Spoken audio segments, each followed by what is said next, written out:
मेरे प्यारे साथियों और उपस्थित सभी देशवासियों का हार्दिक स्वागत करती हूँ। 7 नवंबर भारत के इतिहास में एक स्वर्णिम पृष्ठ है। आज हम उस महामंत्र की 150वीं वर्षगांठ मनाने के लिए एकत्रित हुए हैं, जिसने गुलामी की बेड़ियों में जकड़े देश को आजादी का मार्ग दिखाया। हम बात कर रहे हैं हमारा राष्ट्रीय गीत वंदे मातरम की। बंकिम चंद्र चट्टोपाध्याय जी की कलम से 1875 में जन्मा यह गीत महज एक गीत नहीं है, यह भारत माता के प्रति असीम प्रेम, श्रद्धा और समर्पण की अभिव्यक्ति है। जब देश निराशा के गहन अंधकार में था, तब वंदे मातरम की वह पहला उद्घोष बना, जिसने भारतीयों को एक सूत्र में पिरोया। यह गीत हर क्रांतिकारी की जुबान पर था। यह हर उस व्यक्ति की आत्मा की पुकार बन गया जो अपनी मातृभूमि को स्वतंत्र देखना चाहता है। चाहे बंगाल का बंग भंग आंदोलन हो या भारत छोड़ो आंदोलन, वंदे मातरम ने संघर्ष, बलिदान और समर्पण की नई ऊर्जा दी। यह केवल भारत की भूमि की वंदना नहीं है, बल्कि भारत के विचार, संस्कृति और सभ्यता की वंदना है। यह संदेश देता है कि भारत केवल जमीन का एक टुकड़ा नहीं, बल्कि एक जीता जागता विचार है। आज हम जब वंदे मातरम की 150वीं गौरवशाली यात्रा का उत्सव मना रहे हैं, तो हमें इसके पीछे छिपी भावना को समझना होगा। वंदे मातरम हमें अपनी आत्मविश्वास को बढ़ाने की प्रेरणा देता है। यह हमें याद दिलाता है कि कोई भी लक्ष्य असंभव नहीं है और हम भारतीय हर संकल्प को सिद्ध कर सकते हैं। यह हमें एकता और अखंडता के साथ विकसित भारत के निर्माण के लिए प्रेरित करता है। जैसे हमारे वीर सैनिकों के हृदय में यह गीत जोर भरता है, जोश भरता है, वैसे ही हमें भी अपने हर कर्म से मां भारती की सेवा करनी है। वंदे मातरम केवल 2 शब्दों का संयोजन नहीं है, यह भारत माता के चरणों में रखा गया कोटि-कोटि भारतीयों का श्रद्धा सुमन है।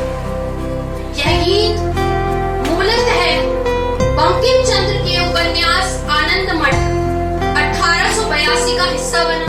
यह गीत उस समय के बंगाल में जहां ब्रिटिश सत्ता ने सांस्कृतिक और राजनीतिक दमन चरम पर पहुंचा दिया था, उस समय आशा और विद्रोह का साहित्यिक प्रतीक बनकर उभरा।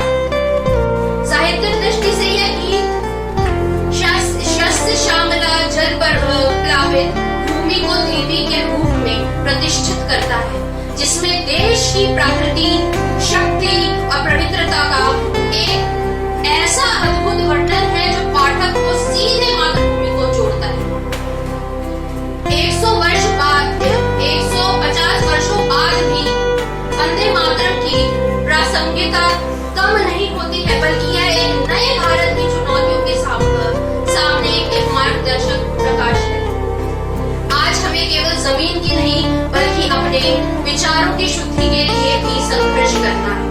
हमें भ्रष्टाचार, सामाजिक असमानता और पर्यावरण संकट से जूझना है।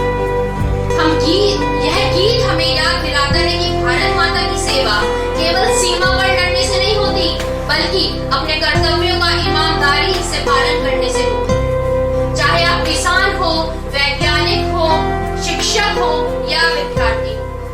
आइए इस ऐतिहासिक अवसर पर हम सभी मिलकर संकल्प लें। हम स्वदेशी को अपनाएंगे, अपने स्थानीय उत्पादों को बढ़ावा देंगे, हम अपने कर्तव्यों का पूरी निष्ठा और ईमानदारी से पालन करेंगे, हम देश की एकता और सद्भाव को बनाए रखने के लिए हर संभव प्रयास करेंगे। अंत में मैं बंकिम चंद्र जी को नमन करते हुए, मां भारती की वंदना करते हुए अपनी वाणी को विराम दूंगी। जय हिंद, वंदे मातरम।